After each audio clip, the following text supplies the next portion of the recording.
Formula One's Monaco Grand Prix is one of the most iconic events in all of sports, but the business behind this race is even more fascinating. So today, I'm going to break it all down for you guys. We'll talk about their unique agreement with Formula One. We'll talk about the tickets, the hotels, and the yachts. And we'll even get into why many of the Formula One drivers live in Monaco, all within 1 square mile. So let's get right into it. Formula One has been racing through the streets of Monaco for nearly 100 years. And the important thing to know about that is that this long history has awarded Monaco one of the most unique agreements with Formula One.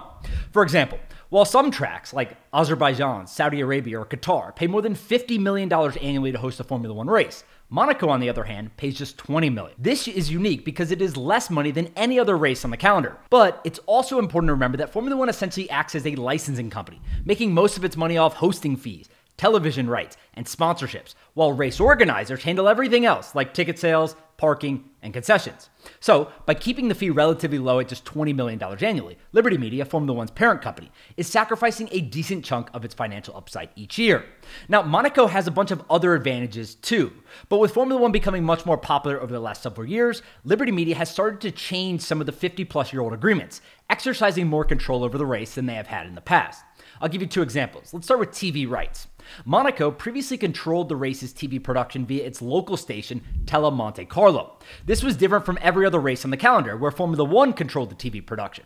And it angered tons of fans because there would be some missed moments and overall inconsistency in coverage from race to race.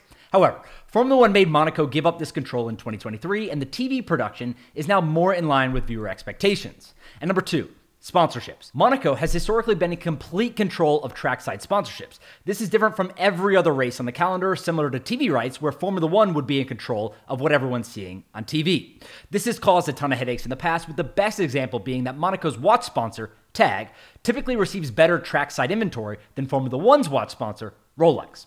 And while this hasn't completely changed, at least not yet, Formula One is now much more involved in this process, and you won't see tag signs upstaging Rolex anymore. One other thing that's important to remember, though, is that even with Monaco giving back some of this control to Formula One, the race is still an incredible deal financially.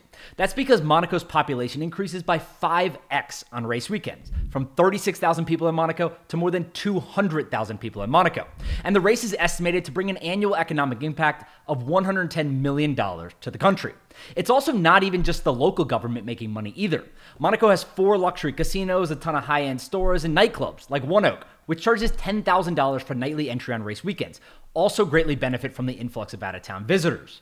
And the other thing to keep in mind is how small Monaco is and what that does to ticket prices and hotel rooms. There's more than 12,000 millionaires living in a country smaller than New York City's Central Park. That means the Monaco Grand Prix is routinely one of the most expensive races to attend on the Formula One calendar. First off, there's only 37,000 tickets available, compared to more than 100,000 at the US Grand Prix in Austin, Texas. And primary market tickets sell for anywhere between $160,000 for Friday's practice to $16,000 for a 3-day luxury experience.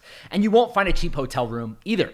Most people end up staying in Nice, France, because it's only a 25-mile train ride away, and you can typically book a room for $300 to $400 per night.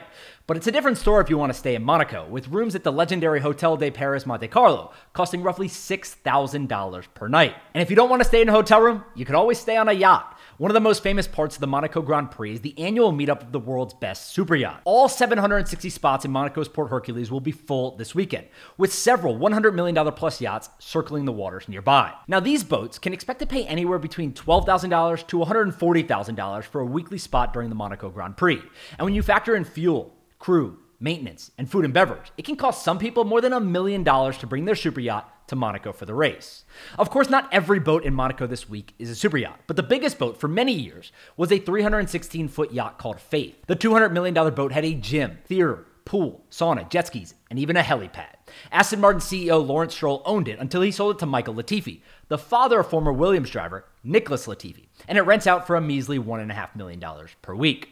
However, with Nicholas Latifi no longer driving for Williams, it's unclear if Faith will be making the journey to Monaco this week. Regardless, though, there will be plenty of other impressive boats in Monaco, like Octopus in 2023, a 414-foot super yacht previously owned by the late Microsoft co-founder Paul Allen. This boat is valued at $208 million. It has 13 cabins that sleep 26 people. There's 2 helipads, a gym, a spa, a movie theater, and jet skis.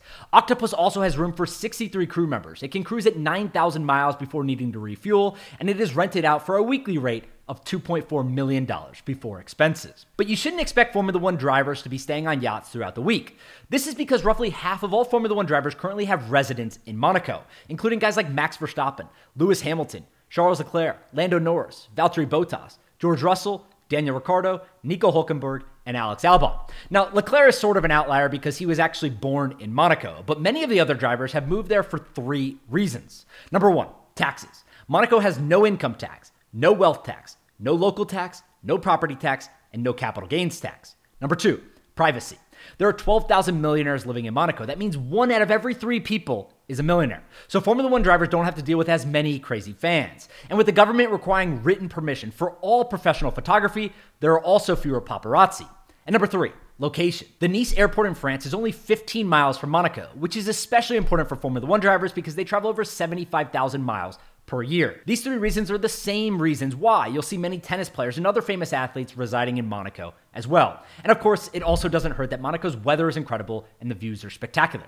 And the other thing we need to talk about is the future of the Monaco Grand Prix. Despite Monaco's history and significance to Formula One, many people have started to argue over the years that Liberty Media should just remove it from the calendar. Now, the general argument is something like the race is boring, the cars are too heavy, they're too wide, and there's only 2 to 3 overtakes each year. And Liberty Media would be better off, at least financially, giving the race to another country.